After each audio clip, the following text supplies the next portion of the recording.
major victory for the Standing Rock Sioux tribe. El río Missouri, cerca de la reserva de la tribu Sioux, that an oil pipeline's planned route along the Standing Rock Sioux reservation has been denied. President-elect Trump has said he supports that project, and some experts believe he could reverse the decision.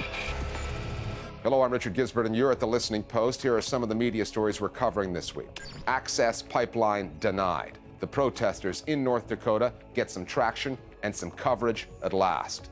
An American media watchdog swings its lens away from Fox News and onto media outlets on the alt-right. Baku cracks down again. Journalists arrested, websites blocked in Azerbaijan.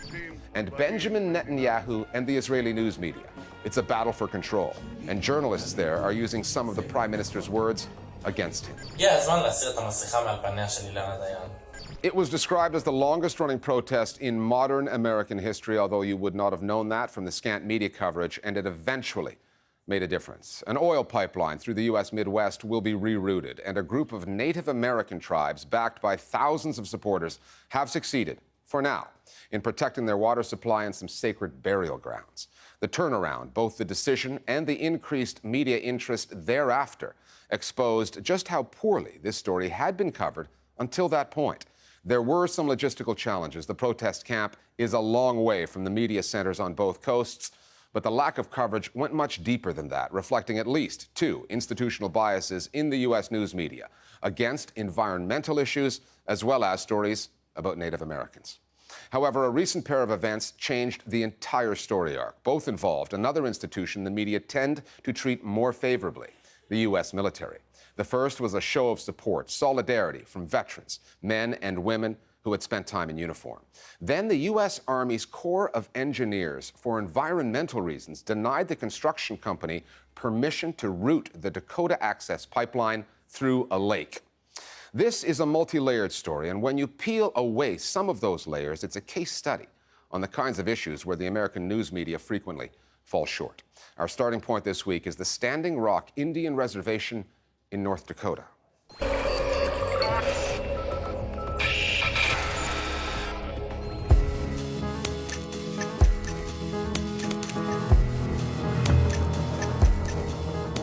North Dakota is what Americans call a flyover state, visible to travelers from the air, but seldom does it get on the air, a black hole in the U.S. news landscape. That changed this past week with the decision to reroute a pipeline that will stretch from North Dakota to Illinois. But prior to that, a protest led by thousands of Native Americans that had been running for more than 6 months went largely unseen in the mainstream news media. The New York Times, CNN, and Fox News just weren't on the ground early enough. This comes down to mainstream media not being accountable to marginalized groups and not doing the type of local reporting that's so critical to the health of journalism as an institution. It is astounding how little coverage they have gotten over these months. But this very much goes in lockstep with a lack of coverage of climate change. Add to it a group of people who are marginalized by the corporate media, Native Americans, and you have a combination that vanishes them. And yet these protests have only intensified. The resistance camps have only grown over the months without the media megaphone of the corporate media. The way that Indians make news is through something called the WD4 rule. There is singing, there is dancing. Everybody here is so happy. Which is they have to be warriors, drunks, dying, dancing, or drumming. And I think a lot of coverage is focused on stories that open up with protesters out there drumming or dancing or singing. Drum beats, cheers, and tears. I think a lot of that might stem from stereotypes. When you have peaceful water protectors marching up a rural road, and they are met with water cannons, they're met with rubber bullets, it is absolutely critical that journalists not be afraid to be there, to show what's happening, to go to where the silence is. The logistical challenges of covering this story have been enormous. The closest airport is 1 hour away from the camps at Cannonball. The weather has grown worse as winter moved in to the upper Midwest. The independent journalists who went in to cover over social media what major news outlets were initially ignoring could not even count on a steady Wi-Fi connection, congregating on what came to be known as Facebook Hill, hoping to get a signal. The first in, though, were the locals, indigenous media organizations that focus on native issues, and news outlets from North Dakota covering their own backyard. Journalists late to the story arrived to find few hotels to accommodate them or restaurants to feed them. That lack of basic infrastructure left many sleeping in their cars. This is happening about an hour south of Bismarck, North Dakota, but once you arrive in Bismarck, you have to drive through some very snowy roads to get to this protest site. We've gone through a blizzard then and then another blizzard this week, and that can be kind of complicated. It's also very expensive for news organizations to send reporters out here for an extended period of time to cover an issue like this. The journalists who got there chronicled the treatment of activists by police and security guards. In one cruel twist, in a story largely about protecting lakes, rivers, and people from a potential pipeline catastrophe, sub-zero temperatures did not stop the authorities from drenching activists with water cannons. Tear gas was deployed, tasers as well. Some reporters turned into casualties. Stories. The woman behind this camera was hit by a police rubber bullet mid-interview. And a prominent national journalist ended up in court facing rioting charges that would eventually be dropped. All Amy Goodman of Democracy Now! Would plead guilty to was practicing journalism. It was September 3rd. We were covering a group of Native Americans who came upon an excavation site, the Standing Rock Sioux, considered sacred. The bulldozers are still going, and they're yelling at the men in hard hats. And the people started demanding that the bulldozers stop. We were filming all of this, and the security guards unleashed dogs and pepper spray. We uploaded that video that evening. Man, your dog just hit this protester. Within a few days, 14 million views. All the networks were playing this video footage of the savagery of the attacks. 5 days later, the governor called out the National Guard of North Dakota to take on the water protectors and issued an arrest warrant for me. I mean, this was ludicrous, an arrest warrant. I've noticed in covering social movements over the years that some of the most egregious abuses of power happen when journalists aren't around. And that's also why journalism is so integral to a functioning democracy. But I think one of the biggest developments that's come out of Standing Rock is the quality of journalism being produced by people on the ground there. The arrival of some 2,000 U.S. military veterans who came to support the tribal leaders and activists changed perceptions. Later that same day, the Army's Corps of Engineers changed everything, ordering the pipeline company to find another route. The activists who call themselves water protectors, who don't like it when the media describe them simply as protesters, have prevailed for now. And they have the backing of the White House for now. But they know Washington awaits a changing of the guard. The Trump administration could change everything again, and that their efforts over these past 6 months and the intervention of the veterans could all come to nothing. The veterans coming to Standing Rock has captured the attention of the national media. There's a lot of reporters who have been here this past week to document the veterans' arrival. And so the conditions out at this camp, in combination with the veterans coming, it's really kind of a crazy scene down there right now with so many people and such harsh conditions if you're out at the camps. And so I think that the media is really paying attention to that right now. There's a lot of reasons to be depressed about journalism these days, especially in our collective failure to cover the campaign of Donald Trump. But what gives me hope is the quality of the stories that are coming out of these indigenous-led publications and collectives of journalists. The limited amount of coverage that was done on the Dakota Access Pipeline issue, at least awakened a lot of America to the fact that American Indians still exist and are still there and are still fighting the same battle that they've been fighting for the last few hundred years. What the media is missing right now is that this will happen again. This will happen somewhere else in the country, and because there's not a very particularly good grasp of what the issues and history are that made this particular incident happen, that they're going to miss it when it happens again. On the download now, our viewers on the coverage of the Dakota Access Pipeline story. Despite the size of the movement, the critical issues at stake, and the significant violent repression people faced, it wasn't until late October when a flurry of check-ins on social media drew the widespread attention of journalists.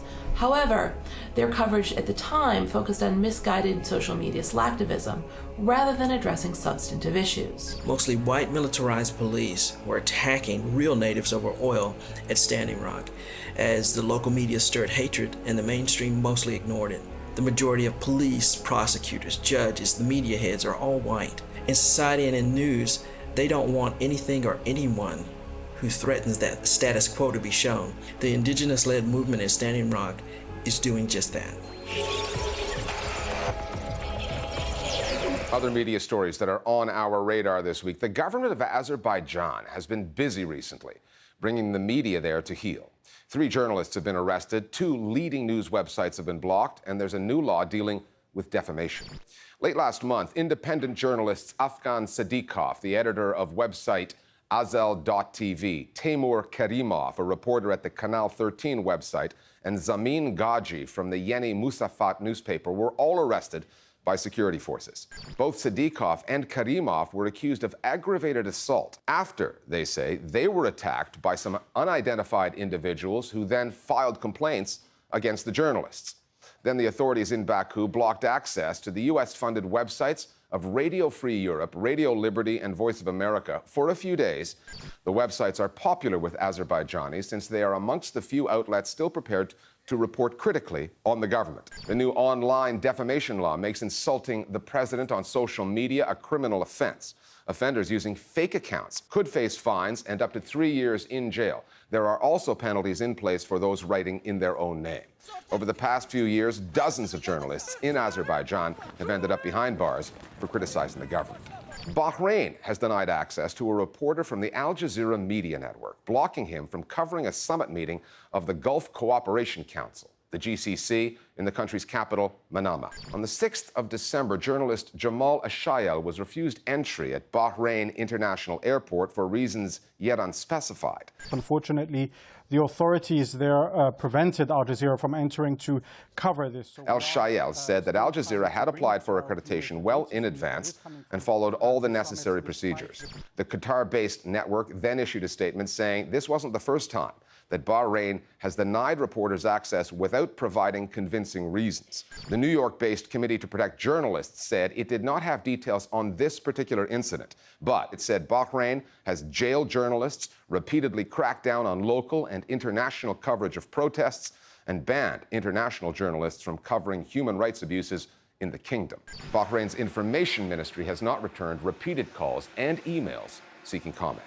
One of the most prominent liberal media watchdogs in the U.S., Media Matters, says it's now shifting its focus. It will spend less time monitoring cable news and more time focusing on alt-right media outlets and fake news. Media Matters launched back in 2004. The site has since dedicated itself to scrutinizing Fox, calling it out for not being close to fair and balanced. But there's a new man at the helm, Angelo Carusone, and he says he wants a different approach.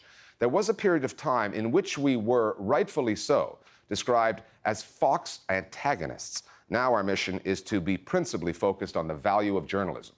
The reorientation of Media Matters comes at a time when many have criticized the U.S. mainstream news media for enabling or not doing enough to prevent the spread of false news and misinformation in the run-up to the electoral victory of Donald Trump. For a country that calls itself the Middle East's only true democracy, the changing state of the media in Israel has become a cause for concern. Freedom House, an American NGO that ranks countries based on the state of their media, recently downgraded Israel's status from free to partly free. Part of its reasoning, it said, was Prime Minister Benjamin Netanyahu's decision to take on the additional portfolio of Minister of communications.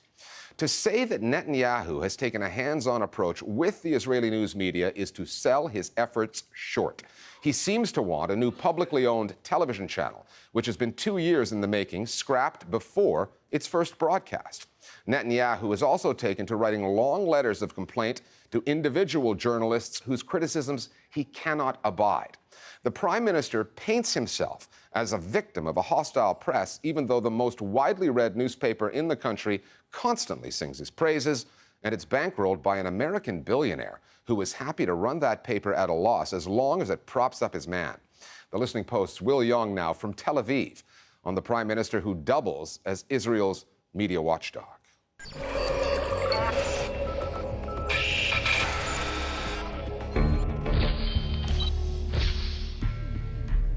September 2015. Benjamin Netanyahu cancels all interviews previously arranged with newspapers and TV stations and uploads a video to his social media accounts. The video was called Things You Won't Hear in the Media. Not trusting journalists to present him positively, Benjamin Netanyahu at times will simply bypass them, and at times will go to war. Netanyahu found himself in a battlefield, which he was the target, and the snipers came from the media with cameras. Most of the journalists in Israel dislike him, and most of the media in Israel are not really favorite for Netanyahu. Since the media is not really objective, he thought that he might find ways to make it subjective, but for his purpose. He's taken under his portfolio management the communication ministry, which is kind of strange because you would expect the prime minister to care more about security of the country or foreign affairs of the country. But apparently Netanyahu thinks that the most important issue is dealing with reporters. The latest accusation to assail Netanyahu's government involves what may be large-scale corruption in a deal to purchase German submarines. The story was exposed by Raviv Drucker, who has long tormented the Prime Minister from the newsroom of Israel's privately owned Channel 10. Netanyahu has hit back at Drucker personally on Facebook. Defending Netanyahu are his colleagues in the right-wing Likud party, such as Yariv Levin. Adam Yashar Hagun. Even now, I had a speech in the parliament about those allegations about the submarines. Next thing, when they didn't succeed in the bottom of the sea, probably we'll try and find some kind of a spaceship. Go back and see the faces of the journalists in the night of the elections. They weren't exactly celebrating. Netanyahu is trying to change the game in a way that takes us far away from what a democracy should be. Look at the example of Channel 10, that for over a few years was held in a regulatory uncertainty, while the Prime Minister's office is pressuring Channel 10 to restrain criticism that was mainly heard by Raviv Drucker. So you see a Prime Minister leading a very personal battle against a private channel and a specific journalist just because he dares criticizing him. And the same kind of uncertainty is affecting the public media too. Israel is currently awaiting the launch of a new public broadcaster to replace the existing authority whose appeal and credibility have long been in question. But though the new channel was planned by one of Netanyahu's ministers in 2014, the PM and his allies have in recent weeks launched attacks that threaten to strangle it at birth.